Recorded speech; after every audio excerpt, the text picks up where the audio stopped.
So that's Riley. There's something wrong with him.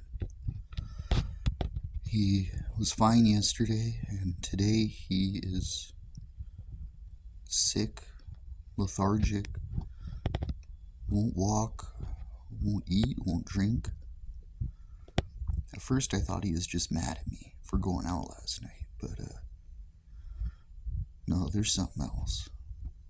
I had to carry him.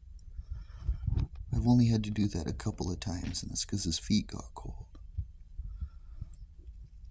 But he's acting like he's on his way out.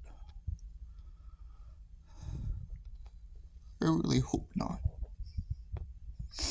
But that's what's going on at the moment.